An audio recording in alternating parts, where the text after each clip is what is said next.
रात्रीच्या जेवणानंतर आदित्य मॅन्शनच्या लिव्हिंग रूममध्ये शनाया बरोबर आला. जेव्हा ते आले तेव्हा तिथे काही अमेरिकन माणसे बसली होती. आदित्यला काय करायचं आहे हे शनायाला समजलं नाही, परंतु आदित्यने हळुवारपणे तिला कम्फर्ट केलं की नर्वस होण्याची गरज नाहीये.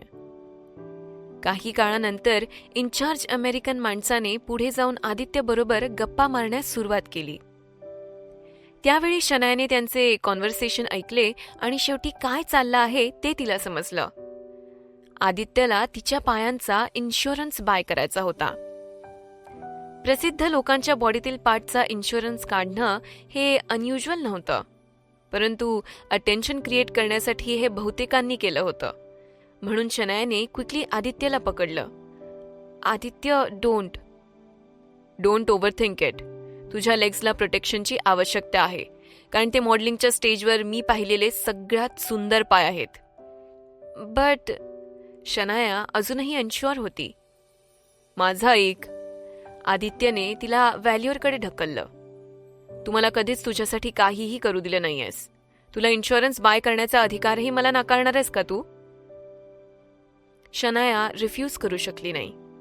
जरी तिचे पाय सुंदर असले तरी त्या क्षणी ती फार प्रसिद्ध नव्हती, म्हणून तिने गृहीत धरलं की तिचा खर्च खूपच जास्त नसेल.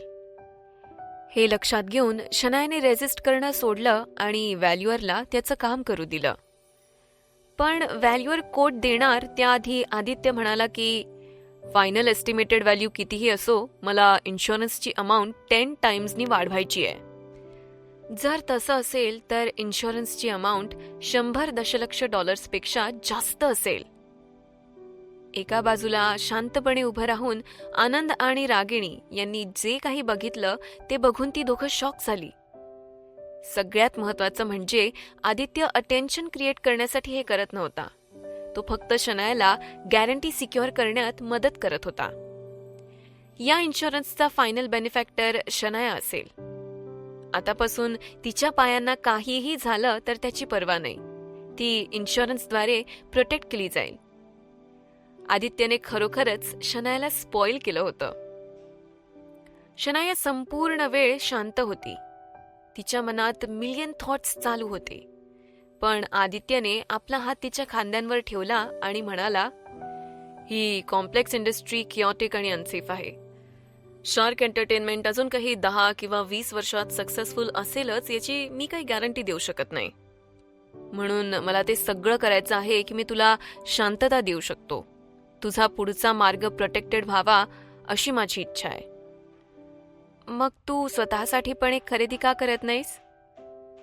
शनायाच्या डोळ्यातून हळूहळू अश्रू येत होती. आदित्य झुकला आणि शनायाच्या कानामध्ये म्हणाला, कारण माझे पाय तुझ्या पायांसारखे सुंदर नाहीये. त्या क्षणी सुंदर प्रकाश असलेल्या रूममध्ये शनायाच्या डोळ्यात फक्त आदित्य होता. तो आदित्य ज्याने तिच्यासाठी खूप केलं होतं, पण त्या बदल्यात त्याने तिच्याकडून कधीच काहीही एक्सपेक्ट केलं नाही. मुळात तिने त्याच्याशी लग्न मोटिव्ह ठेवून केलं होतं, परंतु त्याला काहीही हरकत नव्हती. त्याऐवजी त्याने तिला विश्वास दिला की त्याचे तिच्यावर मनापासून प्रेम आहे. तू ज्या गोष्टी केल्या आहेस त्या कारणांमुळे मी स्वतःला किती प्रॉमिसेस देते हे तुला माहितीये का? मी मरेपर्यंत या माणसाला कधीही सोडणार नाही असं मी स्वतःला प्रॉमिस दिलाय. शनायाने गांभीर्याने उत्तर दिलं. आदित्य त्याच्या नेहमीच्या शांत आणि मोहकपणाने हसला. जोपर्यंत कोणतीही गोष्ट त्याला योग्य वाटली तोपर्यंत तो पश्चाताप न करता काहीही सोडण्यास तयार असेल. शनाया ही अशी पहिली व्यक्ती होती जिने त्याला बदल्यात काहीही न विचारता गोष्टी करण्यास भाग पाडलं होतं. आयुष्य असं होतं. एका व्यक्तीने तिच्या हृदयाला पायदळी तुडवलं तर दुसऱ्याने तिला ट्रेजर्ड सारखं ट्रीट केलं होतं. म्हणूनच कोणीही जर्कमुळे कधीही ब्रोकन हार्टेड फील करू नये. जोपर्यंत एखादी व्यक्ती टिकून राहते तोपर्यंत तिथे नेहमीच एखादा चांगला असेल जो त्यांना इच्छित वॉर्मनेस देण्यास तयार असेल. शनाया आता प्रेशियस आहे, आनंदने रागिणीला शांतपणे सांगितलं. 100 दशलक्ष डॉलर्सपेक्षा जास्त इन्शुरन्स उतरवला आहे शनायाचा की ती आता टॅलेंटलाही विकत घेऊ शकते. तुला माहिती नाहीये की मी किती टेम्पटेड आहे थँक्स बोलण्यासाठी त्या जर्क वेदांतला, की त्याने तिला तिच्याशी लग्न करण्यापासून वाचवलंय. आनंद विंक्ड ॲट रागिनी. मी त्याला त्या निर्लज्ज बी ग्रेड मॉडेलला हक करताना बघायचं आहे आणि शक्य तितक्या दूर आपल्या नजरेसमोरून घालवायचंय. वेदांत कधीही कल्पना करू शकणार नाही की जेव्हा तो शनायाच्या विरोधात जाण्याचा मार्ग विचार करण्यासाठी आपल्या सगळ्या ब्रेन पॉवरचा विचार करत असेल, तेव्हा इकडे कोण आहे की जो तिच्या इन्शुरन्ससाठी 100 दशलक्ष डॉलर्सची गुंतवणूक करण्यास तयार असेल. खरंच सिक्रेट शूट वेगाने जवळ येत असताना वेदांत इंडियन मीडियाशी अविरतपणे संपर्क साधत होता. प्रज्ञाला जास्तीत जास्त एक्सपोजर देण्याचा प्रयत्न करत होता. त्यांनी प्रज्ञा सो अँड सो पेक्षा चांगली असल्याचे आणि प्रज्ञा पूर्णपणे सो अँड सो पेक्षा आउटशाईन असल्याबद्दल स्टेटमेंट्स रिलीज केली होती. त्यामुळे तिचं प्रदर्शन नाटकीरित्या फुगलं होतं. त्या तुलनेत शनायाजीने देखील स्टेटमेंट रिलीज केली. तिचे फक्त इथे आणि तिथेच उल्लेख आढळले आणि जेव्हा जेव्हा तिचा उल्लेख होत होता तेव्हा तो नेहमीच प्रज्ञाबद्दलच्या बातम्यांमधील काही ओळीत होत असे. फॅन्स एक्सायटेड झाले. ऑफिशियल फॅन क्लबच्या सदस्यांनी रागिणीला अनेकदा कॉल केला आणि तिला शनायाचे कसे चालले आहे हे विचारले, परंतु शनायाने नेहमी शांत राहण्याचा इशारा दिला. रागिणीला समजलं, फॉरेन सिक्रेट मॅगझिन हे केवळ 3rd ग्रेडचं पब्लिकेशन होतं. त्यावर अशा प्रकारची गडबड करण्याची गरज नव्हती. यामुळे केवळ शनाया शॉर्ट साइटेड आणि शॅलो दिसू लागेल. म्हणून रागिणीने फक्त 4 शब्दांसह उत्तर दिलं, शनायावर विश्वास ठेवा. या 4 शब्दांसह शनायाच्या फॅन्सना समाधान वाटलं. यापूर्वी शनायाने स्वतःला कसं हाताळलं हे समजून घेतलं. त्यांना माहिती होतं की ती लो प्रोफाईल ठेवते. काय घडलं, चांगलं किंवा वाईट असो, तिला जे हवं आहे त्याबद्दल ती क्लिअर होती आणि तिच्याकडे नेहमीच एक प्लॅन तयारच असतो. प्रेसिडेंट वेदांत, इंडियामध्ये प्रज्ञाचा सपोर्ट पुन्हा एकदा वाढतोय, प्रज्ञाच्या असिस्टंटनी ऑनलाईन कमेंट्सकडे पाहताच सांगितलं. आणि शनायाबद्दल रिॲक्शन्स कशा आहेत, वेदांतने विचारलं. प्रियादीच्या PR टीमला थँक्स. त्यांच्यामुळे प्रज्ञाची पॉप्युलॅरिटी बूस्ट करण्यासाठी शनायाचा सक्सेसफुली यूज केला आणि त्यानंतर आम्ही प्रज्ञाला अजून बूस्ट करण्यासाठी टॉप सेलिब्रिटीजची नेम्स यूज केली. म्हणूनच आपण रिलीज केलेल्या नवीन स्टेटमेंट्सना शनायाची आवश्यकता नाहीये. जरी यामुळे इतरांचे फॅन्स अपसेट झाले, परंतु शनायाचा उल्लेख केला जाणारा रेट एक छोटासा भाग आहे. ह्या स्टेटमेंट्सचा हा एक रिझल्ट आहे. प्रियाने जो वे प्रज्ञासाठी तयार केला होता त्याकडे बघितलं आणि शी स्नियर्ड. आत्ता आपल्या हातात इंटरेस्ट आणि पॉप्युलॅरिटी दोन्ही आहेत, पण खरोखर जिंकण्यासाठी शनायाच्या विरुद्ध आपल्याला सिक्रेट फोटोशूटच्या रिझल्टचा वेट करावा लागेल. जर आत्तापर्यंतची प्रज्ञाची कामगिरी आपल्या रिझल्ट इतकी चांगली असेल तर एकदा आपण घरी परतल्यावर शनाया एक्झिस्टही करणार नाही. मला विश्वास आहे, प्रज्ञाने तिच्या समोर असलेल्या काही लोकांना आश्वासन दिलं. शनायाचे शो मी पाहिले आहेत. मला नाही वाटत की मी तिच्यापेक्षाही वाईट आहे. प्लस डोंट फॉरगेट, ती पूर्वी माझी सबस्टिट्यूट होती. नक्कीच. हे असं होतं की प्रज्ञाला काहीच कल्पना नव्हती की प्रज्ञाला इमिटेट करण्यासाठी शनायाला ड्रामॅटिकली तिचे स्टँडर्ड्स लो करावे लागले. फोटोग्राफरच्या संदर्भात माझं PR मिरॅकलसारखं काम करेल. फ्रंट कव्हर शूटसाठी मी त्यांना मेन फोकस तुला करण्याची व्यवस्था करेन. प्रज्ञा, तू ओरिएंटल ट्रेंडची थीम कशी पुल ऑफ करता येईल याबद्दल काळजीपूर्वक विचार कर. मी याबद्दल काळजीपूर्वक विचार करेन. शनायाबरोबर स्टेज शेअर करण्याची ही पहिली वेळ आहे. तुला माहिती असावं, ही केवळ आपली प्रतिष्ठा लाईनवर नाही. जर तू अपयशी ठरली तर संपूर्ण टॅलेंट तुझ्यासह अपमानित होईल. वेदांत, म्हणूनच लोक संतापतील, त्याच्या निर्णयावर शंका घेतील. म्हणूनही ही लढाई तुम्ही जिंकलीच पाहिजे, प्रियाने प्रज्ञाला गंभीर स्वरात सांगितलं. काल झालेल्या अपमानानंतर मी नक्कीच सूड उगवून घेण्याची खात्री करून घेईन, असं प्रज्ञा निर्धाराने म्हणाली. तिच्या लोकप्रियतेत वाढ झाल्यामुळे आता ती आत्मविश्वासाने भरली होती. उद्या तिची आणि शनायाची लाईफ आणि डेथची लढाई होणार होती. Pragya versus Shanaya, trendy goddess versus outdated model. Shanaya आणि Pragya fight in the same frame. शूटच्या दिवशी सकाळी आनंदला ऑनलाईन सापडलेल्या या सगळ्या चर्चेतील हेडलाईन्स होत्या. त्यांना नक्कीच माहिती होतं प्रज्ञाला बूस्ट करण्यासाठी हा सगळा प्रियाचा प्रयत्न होता. इंटरनेट युगात नेहमीच असंच होतं. काल प्रज्ञा अजूनही प्रत्येकाच्या ओठांवर मिस्ट्रेस होती, परंतु आज ट्रॅम्प एक गॉडेस बनली होती. ती त्यांच्या दृष्टीने परफेक्ट मॉडेल होती. ही अशी एंटरटेनमेंट इंडस्ट्री होती जिथे दुसऱ्या दिवशी त्याचं काय होईल याचा कोणालाही अंदाज येत नव्हता. पण यात काही शंका नव्हती.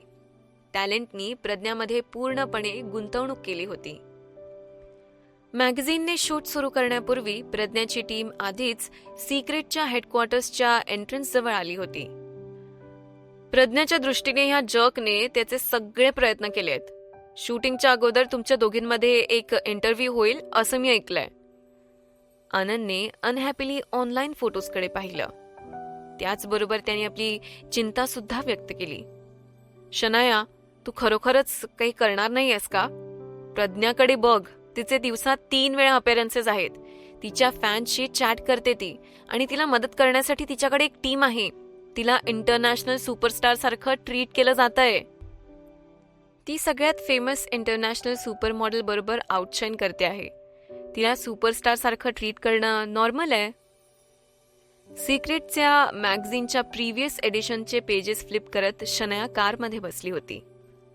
आज तुम्ही दोघांनीही इतरांना कॉम्प्लिमेंट कशी द्यावी आणि आपले मॅनर्स कसे इम्प्रूव्ह करावे हे शिकलं पाहिजे.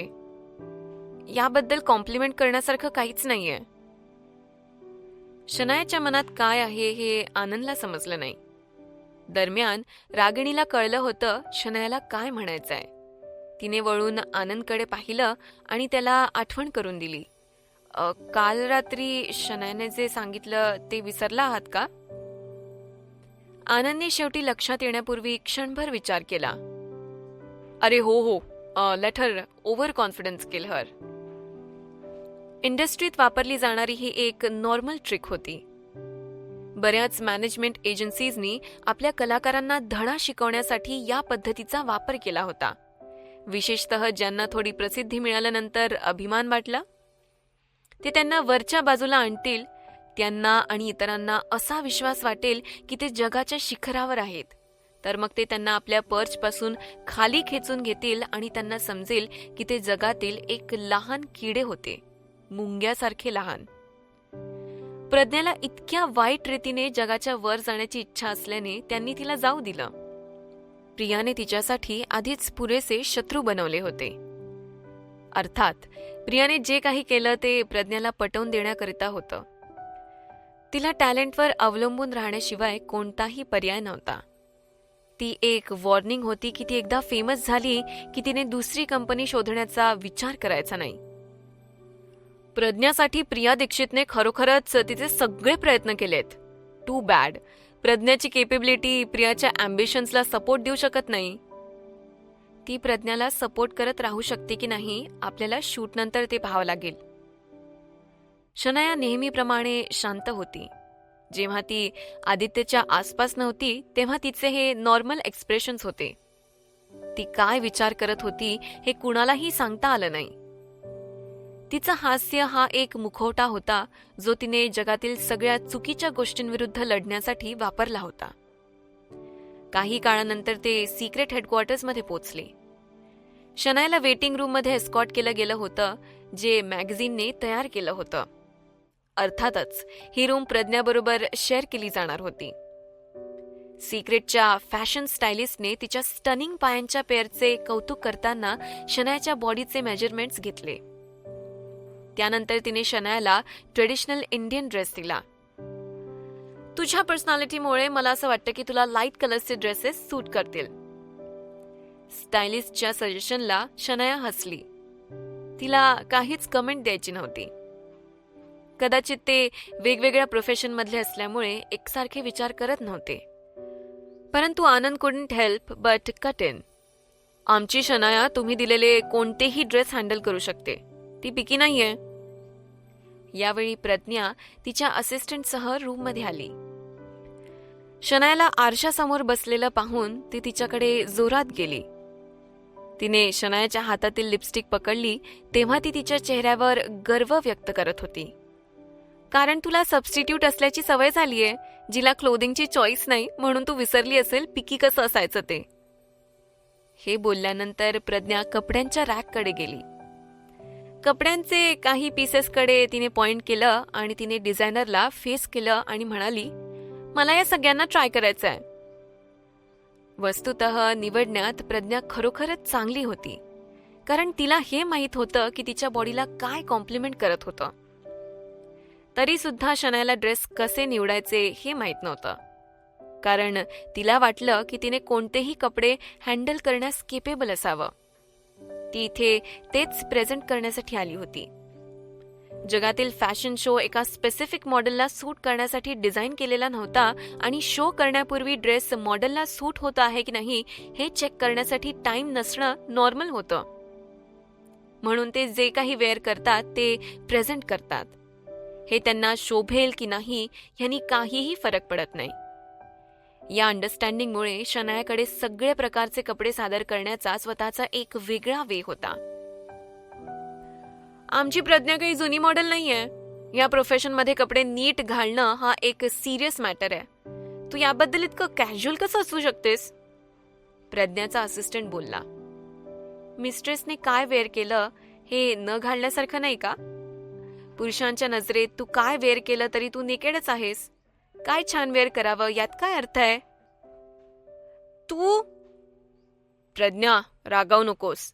ते तुझ्या शरीरासाठी फायदेशीर नाहीये. तिच्या असिस्टंटने कम्फर्ट केलं.